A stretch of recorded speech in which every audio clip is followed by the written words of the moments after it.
নমস্কার, আপনাদের সবাইকে স্বাগত। আমরা আপনাদের জানিয়েছি ভারত মিসাইল টেস্ট করতে চলেছে, কিন্তু এখন সেই টেস্ট বাতিল করা হয়েছে। কারণ জানলে আপনারা অবাক হবেন। মৎস্যজীবীদের আন্দোলনের জের শেষ মুহূর্তে পশ্চিমবঙ্গের জুনপুটে ফ্লাইট ট্রায়াল বাতিল করল ডিআরডিও। ট্রায়াল আপাতত বন্ধ থাকছে। 3 দিন মৎস্যজীবীদের সমুদ্রে যাওয়া বন্ধ রেখেও ফ্লাইট ট্রায়াল না হওয়ায় ক্ষোভ প্রকাশ করেছে মৎস্যজীবী সংগঠনগুলি। তাদের বক্তব্য, ফ্লাইট ট্রায়াল হলো না, অথচ প্রথম দফায় 3 দিন তাদের জীবিকা অর্জন ব্যাহত হলো। একই সঙ্গে বন্ধ রাখা হয়েছে ক্ষেপণাস্ত্র উৎক্ষেপণ কেন্দ্রের কাজও। সপ্তাহখানেক আগে প্রতিরক্ষা গবেষণা ও উন্নয়ন সংস্থার নির্দেশ মাফিক মৎস্য দপ্তর জুনপুর তথা পূর্ব মেদিনীপুর সহ রাজ্যের উপকূলে মাছ ধরার উপর নিষেধাজ্ঞা জারি করে।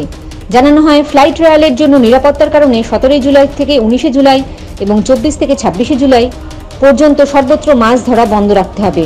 এই মর্মে মৎস্য বন্দরটি, মৎস্য হরণ ক্ষেত্র এবং মৎস্যজীবী সংগঠনগুলিকে চিঠি পাঠানো হয়, যেখানে ক্ষেপণাস্ত্র উৎক্ষেপণ কেন্দ্রের লঞ্চিং প্যাড রয়েছে।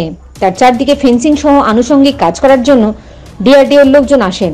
যদিও কাজ শুরুর মুখে ডিআরডিওর পক্ষ থেকে বার্তা পেয়ে তারা ফিরে যান। জুনপুট কোস্টাল থানার ওসি প্রতিমা সবায়েন বলেন, আপাতত ফ্লাইট ট্রায়াল বন্ধ রাখা হচ্ছে বলে ডিআরডিওর পক্ষ থেকে আমাদের জানানো হয়।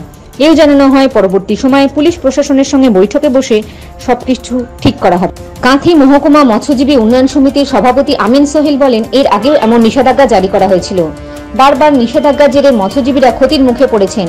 জুনপুটে ক্ষেপণাস্ত্র উৎক্ষেপণ কেন্দ্র গড়ার চেষ্টা এবং মৎস্যজীবীদের হয়রান করার প্রতিবাদে আমরা আন্দোলন জারি রাখব। 23 জুলাই এই ইস্যুতে এলাকায় সহস্রাধিক মৎস্যজীবীকে নিয়ে মশাল মিছিল বের করা হবে। এই বিষয়ে আপনাদের কি মতামত জানাবেন। জয় হিন্দ, জয় জওয়ান, জয় কিষাণ।